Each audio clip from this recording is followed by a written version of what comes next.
Hello everyone, আসসালামু আলাইকুম। কেমন আছেন সবাই? আশা করি সবাই অনেক অনেক ভালো আছেন।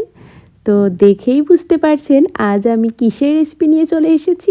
বিশাল সাইজের একটা মাথা রান্নার রেসিপি নিয়ে চলে এসেছি।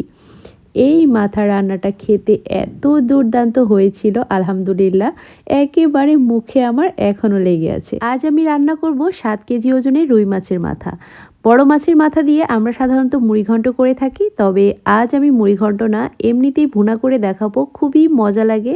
ভুনা না, অ্যাকচুয়ালি এটা ঝোল ঝোল করে রান্না করব এবং খেতে এতটা টেস্টি হয়েছিল আলহামদুলিল্লাহ। আপনারা রেসিপিটা ফলো করে বড় মাছের মাথা এভাবে রান্না করে বাসার সবাই মিলে খেতে পারবেন, খুবই দুর্দান্ত হবে। তো চলুন রান্নাটি শুরু করে ফেলবো। তার আগে আপনাদের কাছে আমার একটা ছোট্ট রিকোয়েস্ট, আপনারা যদি আমার চ্যানেলে নতুন হয়ে থাকেন তাহলে অবশ্যই আমার চ্যানেলটি সাবস্ক্রাইব করে দিবেন, লাইক এবং কমেন্ট করে আমার পাশে থাকবেন। আর যদি ফেসবুক পেজ থেকে দেখে থাকেন তাহলে অবশ্যই ফেসবুক পেজটি ফলো করে রাখবেন, তাহলে সবার আগে আমার সব ভিডিও আপনার কাছেই পৌঁছে যাবে। তো দেখতেই পারলেন মাথাটা আমি খুব ভালোভাবে আঁশ ছাড়িয়ে সুন্দর মতো ধুয়ে নিয়েছি। আর মাছটা যেহেতু অনেক বেশি বড় ছিল তাই আমি বাজার থেকেই কিন্তু কেটে নিয়ে এসেছিলাম। তো মাছটা সুন্দর মতো ধুয়ে তারপর পরিষ্কার করে পানি ঝরিয়ে এখন লবণ, হলুদ আর কিছুটা মরিচ গুঁড়া দিয়ে খুব সুন্দর করে মেখে নিচ্ছি। এখানে কি কি লাগবে মশলা আমি ধীরে ধীরে সব বলে দিচ্ছি, আর কিভাবে রান্না করলে মাছের মাথাটা একেবারে ভালো মতো কুক হবে, খেতে দুর্দান্ত হবে।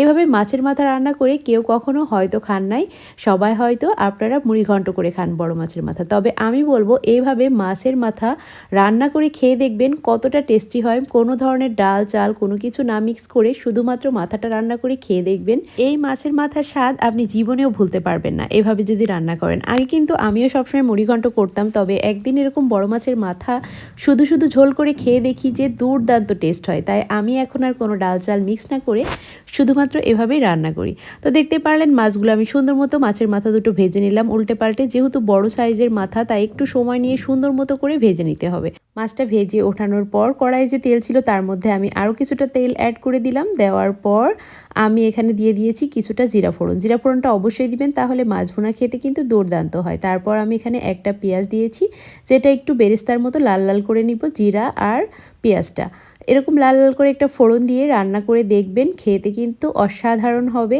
অন্যান্য মাছ ভুনার থেকে আপনার মাছ ভুনার ফ্লেভারটা একেবারে অন্যরকম হবে, সবাই পছন্দ করবে। তো এরপর আমি এখানে দিয়ে দিচ্ছি পেঁয়াজ বাটা। দেখতে পাচ্ছেন আমি এখানে ব্লেন্ডারের বাটিতে পেঁয়াজ বেটে নিয়েছি 4টা।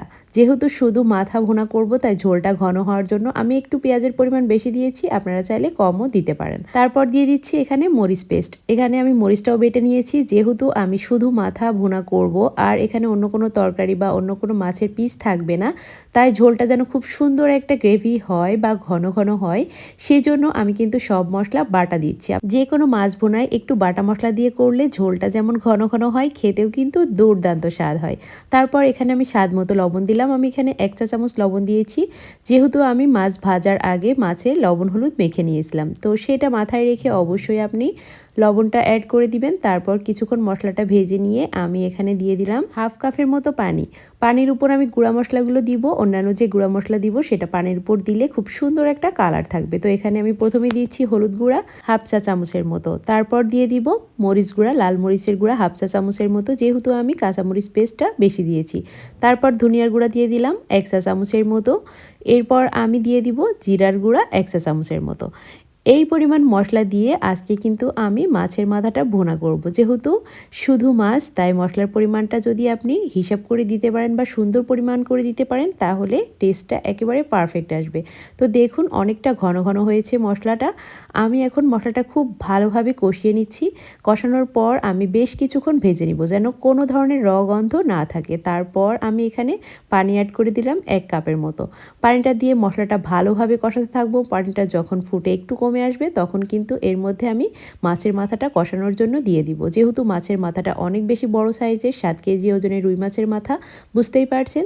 তো মাছের মাথাটা দিয়ে আমি খুব সুন্দর মতো কষিয়ে নিচ্ছি। দেখতেই পারছেন ঢাকনা দিয়ে ঢেকে একটু পরপর উল্টে পাল্টে সাবধানে 2টা চামচ দিয়ে কিন্তু বারে বারে মাছের মাথাটা উল্টে পাল্টে দিচ্ছি যেন সব সাইডে খুব ভালো মতো কুক হয়ে যায়। যেহেতু বড় মাথা যদি আপনি একইভাবে রান্না করেন তাহলে কিন্তু ভালোভাবে কুক হবে না। তো দেখতেই পারলেন মাছটা খুব ভালোভাবে কষিয়ে নেওয়ার পর যখন ঝোলটা একেবারে তেলতেলে হয়ে আসবে, তখন কিন্তু আমি এখানে মাছটা ভালোভাবে কুক হওয়ার জন্য আরও 2 কাপের মতো পানি অ্যাড করে দিলাম, যেন মাছের মাথাটা খুব ভালোভাবে সিদ্ধ হয়। তাই রান্নাতে দিয়ে মাঝে মাঝে হালকা করে নেড়ে দিবেন, যেন ভেঙেও না যায়, আবার খুব সুন্দর মতো রান্না হয়ে যায়। তো দেখতে পাচ্ছেন মাছের মাথাটায় কিন্তু ঝোলটা একেবারে কমে এসেছে। তারপর আমি এখানে কিছু ভাজা মশলা ছিটিয়ে দিলাম উপর দিয়ে, তারপর ঢাকনা দিয়ে ঢেকে রেখে দিয়েছিলাম 5-7 মিনিটের মতো।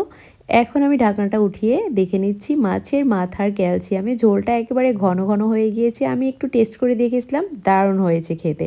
আলহামদুলিল্লাহ, অনেক বেশি টেস্ট হয়েছিল। মাছের মাথাটা একবার হলেও এভাবে রান্না করে দেখবেন, অন্য কোনো কিছু অ্যাড না করে, শুধুমাত্র মাছের মাথা এভাবে অ্যাড করে বাসার সবাই মিলে খেয়ে দেখবেন, দারুণ লাগে খেতে। বড় মাছের মাথা খেতে কিন্তু সবাই পছন্দ করে।